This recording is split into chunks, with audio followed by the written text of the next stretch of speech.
கிடைக்கும் தேவ சமூகத்தில்.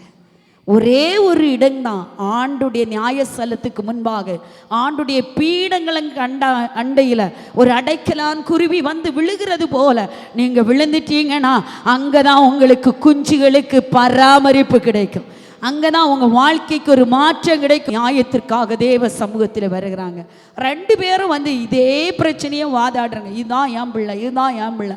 அப்போ தான் ராஜா சொல்கிறாரு, ஒரு பட்டயத்தை கொண்டு வாருங்க. ஹல்லேலூயா. ஒரு பட்டயத்தை கொண்டு. இதில் ஒன்று நீங்கள் நினைக்கணும், ஆராதனையில் வந்து ராஜ சமூகத்தில் வந்து நிற்கிறவர்கள் வெறும் உண்மையான நபர்கள் மாத்திரமல்ல, பொய்யான நபர்களும் ராஜ சமூகத்தை தான் தேடி வருவாங்க. அதுதான் உண்மை. ஆலயத்தில் வந்தால் கூட, பைபிள் எடுத்துகிட்டு வந்தால் கூட, ஆராதனைக்கு வந்தால் கூட எல்லாரும் உண்மையானவர்களான்னு கேட்டால் இல்லவே இல்லை.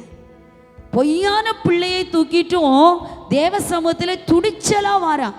அதுதான் முக்கியம். துணிச்சலாக பொய்யான பிள்ளையை தூக்கிட்டு ராஜ சமூகத்திலேருந்து என் பிள்ளையோடு நான் போயிடுவேன் அப்படின்னு துணிச்சலாக ஆலயத்தில் வராங்க. ஹல்லேலூயா. இன்னொரு பிள்ளையை உண்மையாக வச்சுட்டும் ஆலயத்துக்கு வராங்க. 2 பேரையும் கண்டுபிடிக்கிற கூடிய ஒரே ஒரு ஆயுதம் ஆவியின் பட்டயம் மாத்திரம்தான். தேவ சமூகம் மாத்திரம்தான், தேவனுடைய பிரசன்னம் மாத்திரம்தான். நீதி யாருக்கு கிடைத்தது? பட்டயம் யாருக்கு முன்பாக வருகிறது பாருங்க. ராஜா சொல்றாரு, உயிரோடு இருக்கிற பிள்ளையை வெட்டி என்ன செய், கொடுத்துரு.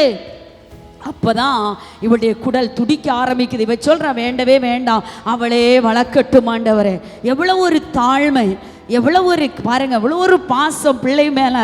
எப்படியாகலும் போகட்டும் அவ விடலை, எப்படியாகலும் நடக்கட்டும் அவர்ல. இதுதான் ஆவிக்குரிய ஆராதனையில் நடக்கிற சம்பவம். உண்மையுள்ள தாயாக, செபிக்கிற ஒரு தாயாக இருந்தா அவள் திரும்பி போகும்போது செத்த பிள்ளையை கொண்டு வந்தவள் உயிருள்ள பிள்ளையை கொண்டு போகிறாள். உயிருள்ள பிள்ளையை கொண்டு வந்தவள் செத்த பிள்ளையோடு வெக்கி நாணப்பட்டு வெளியே போகிறாள். ஹல்லேலூயா.